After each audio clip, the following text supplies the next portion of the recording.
अब की बार 400 पार के कितने आसार?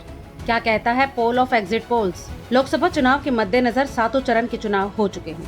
अब देश को 4 जून को आने वाले नतीजों का इंतजार है। मतगणना के साथ किसकी सरकार बनने वाली है, इसे लेकर शनिवार को एग्जिट पोल जारी हुए हैं, जिनमें सीटों को लेकर अनुमान लगाए गए हैं। लोकसभा चुनाव को लेकर जारी अलग अलग एग्जिट पोल्स में बीजेपी की अगुवाई वाले एनडीए गठबंधन को सबसे आगे बताया गया है। यानी कि एग्जिट पोल्स की माने तो सरकार एनडीए ही बना रहा है। वहीं कुछ एग्जिट पोल्स 400 पार का दावा कर रहे हैं।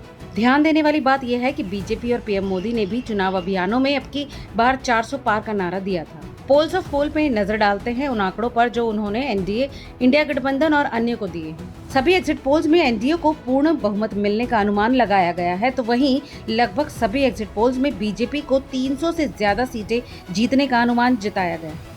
India Today, Axis My India, C voters, today's Chanakya, इन सभी के एग्जिट पोल्स में एनडीए ही आगे है। हालांकि तीनों के सीटों की अनुमानित आंकड़े अलग अलग हैं। मेन स्ट्रीम मीडिया के कई न्यूज चैनल्स अपने एग्जिट पोल में अनुमान लगा रहे हैं कि प्रधानमंत्री नरेंद्र मोदी ऐतिहासिक रूप से तीसरी बार सत्ता में लौटेंगे। एनडीए को 350 से 380 सीटें मिलने की संभावना है।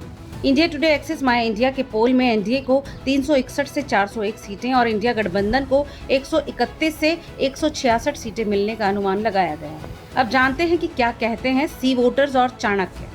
एबीपी सी वोटर ने बीजेपी के नेतृत्व वाले एनडीए गठबंधन के लिए 353 से 386 सीटें और विपक्षी इंडिया ब्लॉक के लिए 152 से 182 सीटों का अनुमान लगाया है। टुडेज चाणक्य ने 2019 के चुनावों की तुलना में एनडीए को बहुत अधिक सीटें मिलने का अनुमान लगाया है। इसने बीजेपी को 335 सीटें और एनडीए को 400 सीटें दी हैं। दोनों तरफ 15 सीटों का अंतर है। विपक्षी गठबंधन के लिए चाणक्य ने 96 से 118 सीटों का अनुमान लगाया है। टुडेज चाणक्य ने अपने एग्जिट पोल में एनडीए को सबसे अधिक सीटें दी हैं। द पोलस्टर ने बीजेपी को 385 से 415 सीटें और इंडिया ब्लॉक को 96 से 118 सीटें दी। दूसरी ओर टाइम्स नाउ ईटीजी ने एग्जिट पोल में एनडीए को 358 सीटें और इंडिया ब्लॉक को 132 सीटें मिलने का अनुमान लगाया। तो इस विषय में आपको क्या लगता है, हमें कमेंट करके जरूर बताएं और ऐसी तमाम और खबरों के लिए देखते रहिए रिपोर्टर जी।